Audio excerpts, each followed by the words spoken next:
Fala pessoal, agora eu quero mostrar um pouco mais sobre algumas partidas interessantes que eu joguei. E dessa vez eu vou mostrar um pouco sobre um jogo que eu tive no Campeonato Mundial Universitário, FISU, que foi no finalzinho de outubro de 2020. Eu estava jogando essa partida de pretas contra Hugo Miguel da Costa Ferreira, que é um jogador de Portugal. E vamos iniciando. Ele jogou D4, eu joguei D5, cavalo F3, cavalo F6. Eu fiz assimétrico aqui. Aqui eu parti para C5, eu gosto bastante dessa linha. Joguei cavalo C6, jogou C3, eu capturei. Aqui ele quis criar uma pequena diferença posicional, estando a coluna E dele semi-aberta e a minha coluna C semi-aberta também. Joguei bispo F5, ele jogou bispo B5. Eu joguei torre C8, eu defendi esse bispo. Esse cavalo, ele jogou roque, eu joguei E6, ele jogou cavalo E5, mais uma vez explorando essa cravada que ele me fez. Aqui ele jogou bispo D6, eu joguei bispo D6, jogou a dama A4. Aqui eu capturei o cavalo dele, porque ele já estava colocando muita pressão em cima do meu cavalo. Eu não queria manter essa pressão, então eu capturei. Ele capturou. Aqui eu forcei ele a tomar uma decisão, se ele ia continuar com essa cravada ou se ele ia voltar ao bispo. Se ele voltasse ao bispo seria uma perda de tempo. Então ele acabou que não quis manter os dois bispos que ele tinha, que ele teve uma pequena vantagem momentânea. Ele me devolveu, estando um bispo contra um bispo novamente, mesma quantidade de bispos. Aqui eu capturei de torre, se eu capturo de peão eu perco o peão, então não faria sentido eu capturar de peão. Aqui ele jogou cavalo D2, eu dei roque. Ele jogou torre de F1, eu joguei cavalo D7, pressionando esse bispo, que ele jogou bispo G3. Aqui eu joguei dama B6 com ideias de debilitá-la da dama dele. A começar pelo ataque espião, ele jogou dama 3. Aqui eu joguei torre E8, que francamente não é um lance que eu me orgulhe. Torre E8 não parece fazer nada de útil nessa posição. Aqui teria sido mais inteligente eu ter jogado torre C8. E visto a ideia que eu vou ter depois na posição, teria sido mais eficiente ainda eu ter jogado torre C8. Aqui ele jogou, quando eu joguei torre E8, ele jogou H3. Joguei dama B5, jogou cavalo F3. E aqui, se minha torre estivesse em C8, nessa mesma posição, eu teria jogado torre B3, torre B6, como eu joguei, e eu já estaria praticamente ganhando o peão, porque ele não teria o lance B3, como ele deu na posição. Porque aqui com minha torre em C8, eu poderia capturar esse ponto. Então, eu cometi um pequeno desperdício jogando esse lance de torre E8, que nada fazia, colocando a torre numa posição frágil. Então, quando ele jogou B3, eu retornei a torre para C6, agora a ideia é jogar torre C8 de verdade. Eu joguei torre de AC1. Aqui eu joguei o bispo A4, eu quis fortalecer um pouco minha posição, gerando uma certa pressão. E aqui, meus amigos, eu acabei esquecendo uma pequena coisa. Quando eu jogo bispo C4, eu permito que ele jogue C4. Qual é a ideia do lance dele? A ideia é que se eu capturo o peão dele, como o peão estava defendendo o bispo também, o bispo vai ficar solto. Essa é a ideia dele. Então é essa a ideia que permite que C4 seja jogado. E eu cometi um pequeno erro estratégico aqui. Então eu retornei atacando o peão dele, sabendo que eu estou ameaçando a única defesa do peão. Ele jogou cavalo D2. E aqui, mesmo vendo uma armadilha dele, eu joguei o lance dama D4. Vocês vão entender o porquê da armadilha.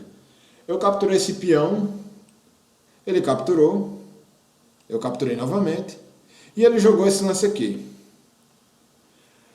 Essa era a ideia dele, espetar a minha dama e o meu cavalo. Só tem um detalhe, ele não viu um lance intermediário que eu tinha, então eu joguei dama C5. E no que eu joguei dama C5, eu consigo salvar esse cavalo. Ou seja, nessa posição aqui eu tenho um peão a mais. E quando ele jogou B4, eu simplesmente volto a dama para E7 e eu estou salvando o peão. Aqui jogou torre E4, recuperando o peão. E francamente eu não sei se foi uma manobra tão boa, mas de uma certa forma ainda estava gostando dessa posição.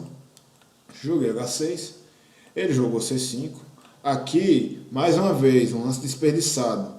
Aqui teria sido uma ideia interessante eu jogar cavalo F6 ou cavalo B6 aqui. Não joguei nenhum desses dois lances, que seria um lance bom. De toda forma, eu joguei H6, tentando um lance de espera aqui para evitar qualquer coisa, qualquer ameaça. Ele jogou C5, aqui eu já não posso jogar mais cavalo B6, então eu joguei cavalo F6. Aqui ele jogou torre E2. Momentaneamente eu não posso jogar cavalo D5, embora eu almeje jogar isso. Eu joguei torre D8, propondo troca de torres. Ele jogou dama 4. É um lance inteligente, porque a ideia é, se eu troco a torre, ele vai dominar a coluna. Essa ideia dele procede. Então, eu percebendo essa ideia, eu retornei minha torre para fazer frente quando eu trocar as peças. Aqui ele jogou torre de D2, aqui eu capturei. Aqui eu joguei cavalo E4. E aqui, essa posição que vocês vão ver agora, é uma posição bem interessante porque ele começa com uma série de manobras táticas estranhas que acabam por me deixar um pouco inferior. Eu, a princípio, não entendi os lances, mas depois que eu fui vendo o resultado é que eu percebi, caramba, o cara me enrolou aqui. Bom, aqui ele jogou dama D7. Eu não quis capturar essa dama porque eu claramente ia deixar a torre dele em uma posição de vantagem, então não faria sentido eu capturar essa dama. Eu joguei dama F8. Ele jogou bispo D6. Isso aqui foi um lance que caramba, o que é isso aqui? O que ele está fazendo? Aí, mais uma vez, eu errei na posição. Aqui, eu deveria ter jogado dama E8.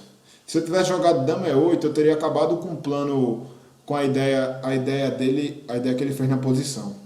Dama E8 teria sido um lance mais forte, porque aqui eu literalmente forço com que ele troque as damas. Aqui ele tem que trocar as damas, porque senão a torre dele está caindo.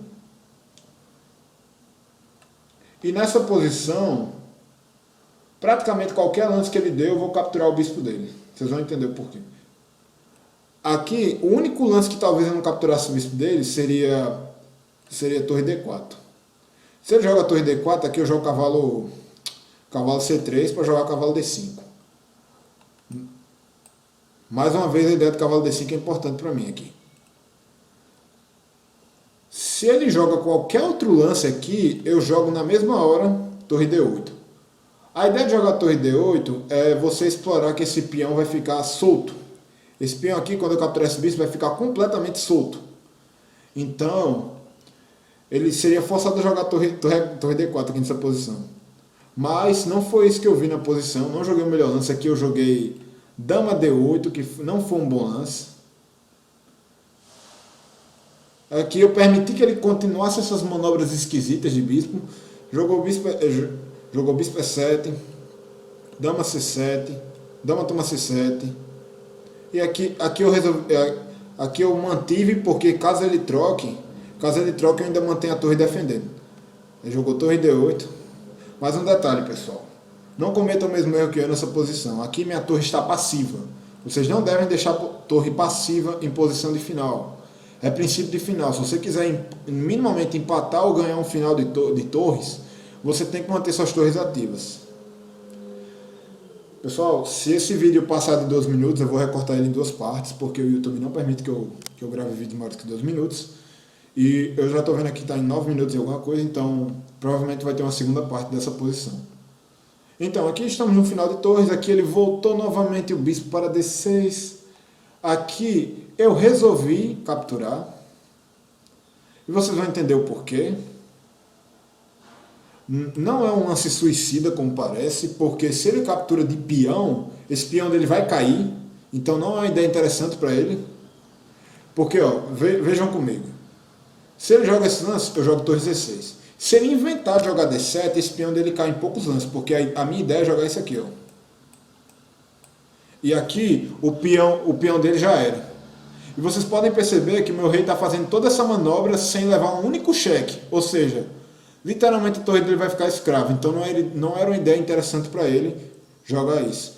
Por outro lado, se ele joga torre D7 também, a ideia é bem parecida. A ideia agora é rei G6, rei F6, rei E5 e eu capturo o peão. Se ele por acaso tirar a torre, eu também posso fazer isso. Outra forma de eu fazer essa ideia é eu jogar também F5 e G6. Por quê?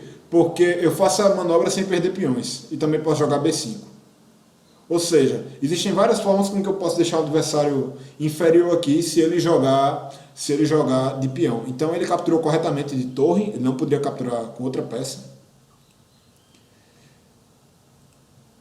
E bom, aqui eu vou terminar esse primeiro vídeo, porque já está ficando um pouco grande, então não tem como o YouTube deixar. Então, de certa forma, eu vou começar outra parte depois.